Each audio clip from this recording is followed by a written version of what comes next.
புதுச்சேரியில் திமுகவை எதிர்த்து போட்டியிடும் 4 காங்கிரஸ் வேட்பாளர்கள் ராகுல் காந்தியுடன் தனியாக சந்திப்பு மேற்கொண்டிருக்கிறார்கள். விவரங்களை செய்தியாளர் இளமுதன் வழங்க கேட்கலாம். இளமுதன், விவரங்களை பகிர்ந்துக்கலாம்.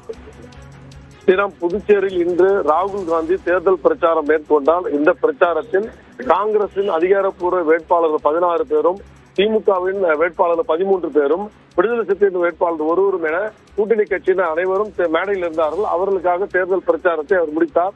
அவர் மீண்டும் விமான நிலையம் செல்லும் இடத்தில் விமான நிலையத்துக்குள் காங்கிரசின் போட்டி வேட்பாளர் என்று கூறப்படுகின்ற 4 வேட்பாளர்கள் விமானத்தில் இருந்தார்கள். அவர்கள் ராகுலுக்கு சால்வை அணிவித்தார்கள்.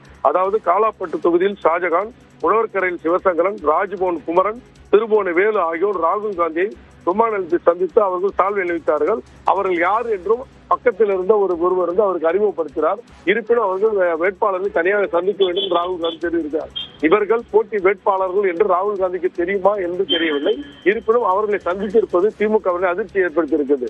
ஏனென்றால் இந்த போட்டி வேட்பாளர்கள் கிட்டத்தட்ட இவர்கள் மட்டுமல்லாது மேலும் 2 பேர் இருக்கிறார். ரகுபதி மங்களம் தொகுதியிலும், காரைக்கால் தெற்கில் ஏவிஎஸ் பிரபு ஆகிய 6 வேட்பாளர்கள் ஏ ஃபார்ம் பி ஃபார்ம் கொடுக்கப்பட்டது.